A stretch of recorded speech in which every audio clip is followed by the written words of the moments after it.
एक बार सोचकर देखिए, आपने साल भर एक एग्जाम में मेहनत की, आपने उसके लिए दिन रात एक किया, आपने तैयारी की, आप एग्जाम सेंटर तक भी पहुंचे और अचानक आपको पता लगे कि आपके हाथ में जो एडमिट कार्ड है, उसका सेंटर और ऑफिशियली अभी-अभी आपका सेंटर चेंज कर दिया गया है।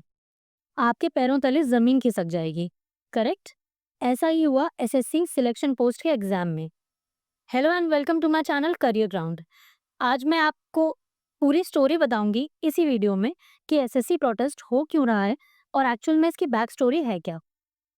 तो हुआ ये था कि पहले एसएससी का एग्जाम टीसीएस कराता था और बताया जा रहा है कि 2024 टीसीएस का टेंडर एक्सपायर हो गया था।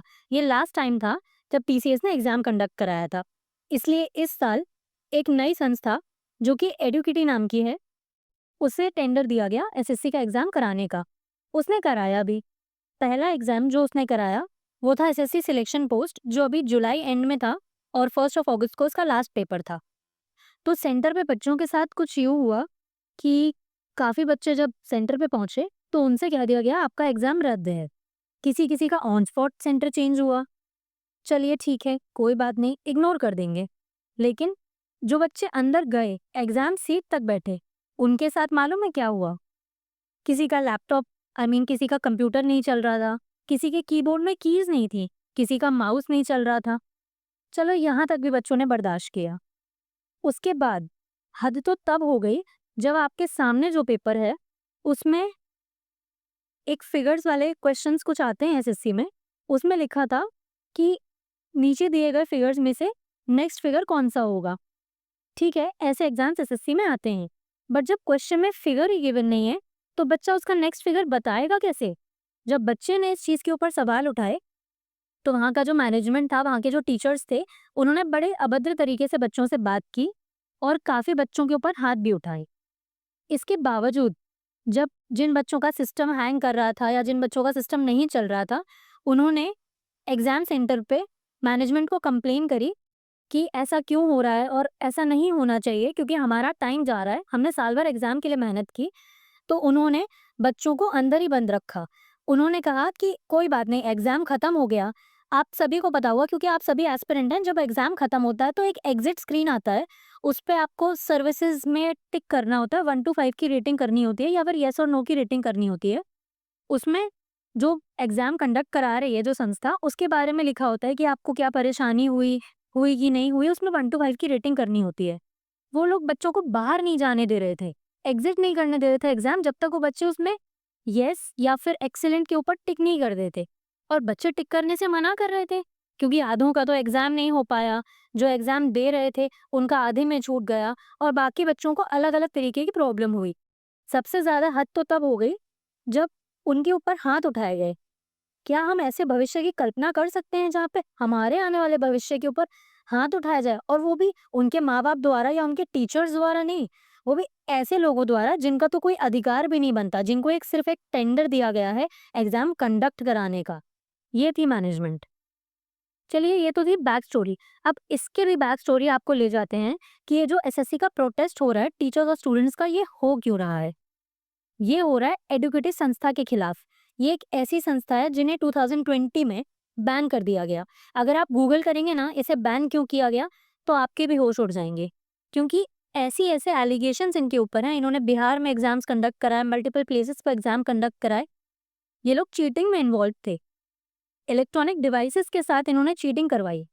सवाल आज ये उठता है कि अगर ऐसी संस्था, ये ऑलरेडी ब्लैक लिस्टेड संस्था थी, इसको एग्जाम कंडक्ट कराने की अथॉरिटी मिली कैसे? इसके पीछे भी एक रीजन है। एग्जाम कंडक्ट कराने की जो अथॉरिटी इनको दी गई है ना, वो सिर्फ और सिर्फ इसी बेसिस पे दी गई है क्योंकि इन्होंने सबसे लीस्ट अमाउंट ऑफ टेंडर दिया था। और हमारी सरकार के अकॉर्डिंग या फिर जो एसएससी एग्जाम कंडक्ट कराते हैं एग्जामिनीज, उनके अकॉर्डिंग इन्होंने सबसे कम टेंडर भरा था, इस वजह से हमने इनको अलाउ कर दिया। और जब उनसे ये सवाल किए गए कि ऐसे बच्चों के साथ और जो शिक्षक इस पे प्रोटेस्ट कर रहे हैं उनके साथ अभद्र व्यवहार हो रहा है, उनकी मांग नाजायज नहीं है, उनकी मांग वैलिड है। वो सिर्फ यही चाह रहे हैं कि वापस से या तो टीसीएस को टेंडर दिया जाए या तो फिर कोई और ऐसी संस्था जो कि एग्जाम कंडक्ट कराने में एफिशिएंट हो, ब्लैक लिस्टेड ना हो, उसे ये टेंडर दिया जाए और वो एग्जाम कंडक्ट कराए। बट उनका ये कहना है कि ठीक है, हर कोई स्किल्ड नहीं होता, धीरे-धीरे स्किल्ड हो जाएँगे। तो ये धीरे-धीरे जो स्किल्ड हो जाएँगे, इसमें आप कितने साल ले लोगे और इसमें कितने साल बच्चों के बर्बाद हो जाएँगे। एक बच्चा साल-साल भर मेहनत करता है, तब जाके उसको पता होता है कि इस डेट में इस साल मेरा एग्ज़ाम आएगा। जब तक टीसीएस ने एग्ज़ाम कंडक्ट कराया, कभी पेपर आउट नहीं हुआ, कभी भी ऐसा प्रोटेस्ट नहीं हुआ, कभी भी ऐसी कोई चीज़ नहीं हुई जो मैनेजमेंट के या सिस्टम के खिलाफ जाए। बट पहला पेपर जो एडुकेटी ने कराया, उसमें ही इतना ज़्यादा बवाल हो गया। आज हमारे स्टूडेंट्स, हमारे टीचर्स जो जंतर-मंतर पे प्रोटेस्ट कर रहे थे, वो गलत नहीं थे।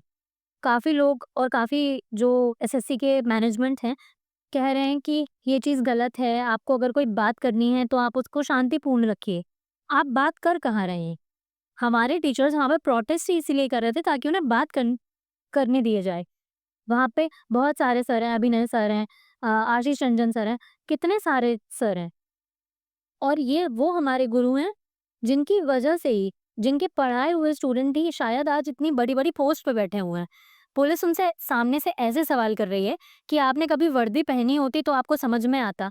अरे भाई, तुमको भी वर्दी पहनाने वाले वो ही हैं। तुमने किसी से तो पढ़ा होगा।